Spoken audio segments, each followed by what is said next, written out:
صحیح فرمایا آپ نے ماریہ میمن صاحبہ. انصاف تو ویسے سب کے لیے ایک ہونا چاہیے. پہلے 25 کنوکشن پھر 60 کنوکشنز.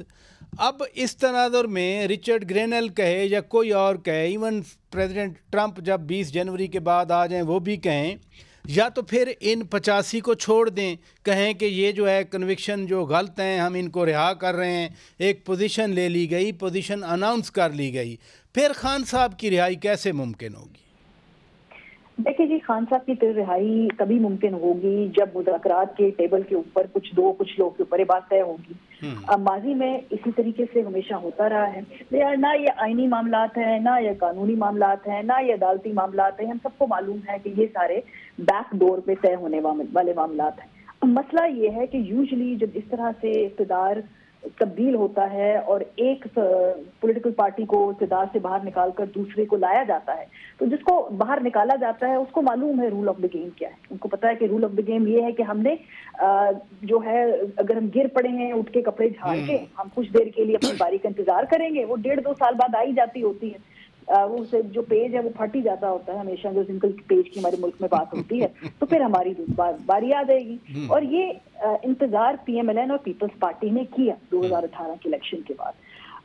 لیکن مسئلہ یہ ہے کہ اب رول آف دا گیم جو ہے وہ ہو رہے ہیں ریڈیفائن. اب اس میں ایک ایسا پلیئر آتا ہے جو کہتا ہے کہ نہیں، آپ نے تو مجھے غلط نکالا، میں کیوں جو ہے اس کو تسلیم کروں، میں تو اس کو اینڈ تک فائٹ کروں گا، میں تو اینڈ تک ریزسٹ کروں گا. کیا وہ اس وقت کنسیشن یہ چاہ رہے ہیں کہ ان کو باہر جانے کا راستہ دیا جائے، بے شک وہ بنی بالا ہو، بے شک وہ زمان پاک ہو، بے شک وہ ملک سے باہر ہو، اور وہ کچھ عرصے کے لیے خاموشی اپنا لیں گے؟ نہیں، وہ کہہ رہے ہیں جی ہمارا مینڈیٹ آپ کریں واپس.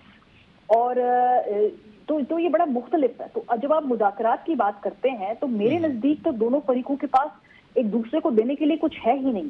کیا حکومت عمران خان صاحب کو ریلیف دے کر جانے دے گی باہر؟ ان کی پولیٹیکل پارٹی کے اوپر جو اس وقت مشکلات ہیں وہ سپیس ان کو واپس کر دے گی؟ کیوں بھائی، وہ اپنے کے ہاتھ پیر کیوں کٹوا کے بیٹھ جائے؟ اپنی سیاست تو لوگوں نے داؤ پہ لگائی ہے. اب جو ہلکی پھلکی سی ایک پاور ہے اس کو بھی وہ جانے دیں. ایسا وہ کیوں کرنے دیں گے؟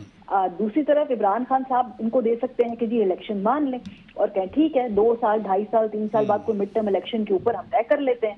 لیکن وہ ایسا کیوں کریں گے؟ اس لیے کیونکہ انہوں نے جیل کاٹ لی، ان کی پارٹی نے الیکشن لڑ لیا، اور اگر وہ اس بیانیے سے دستبردار ہو سکتے ہیں تو پھر آگے ان کے پاس سیاست کرنے کے لیے ان کے پلے کچھ بچے گا نہیں نا. تو دونوں طرف ایکسٹریم پوزیشنز ہیں، دونوں طرف سیاسی بقا کا مسئلہ ہے. اور اس ملک کی یہ بدقسمتی ہے کہ ہم نے سیاست کو اس ہی باکس میں ڈیفائن کر دیا ہے، یا مرو یا مر جاؤ. یا آپ پی ایم ہاؤس میں بیٹھیں گے، یا آپ جیل میں جائیں گے، یا آپ وزیر اعظم بنیں گے، یا پھر جیل میں جایا جو کریں گے. کوئے یار سے نکلے تو سوئے دار چلے. ادھر توازن کا، اعتدال کا کوئی ہمارے پاس، ہم نے راستہ چھوڑا. یہ بڑی اچھی بات آپ نے کی. ادھر رکیے گا.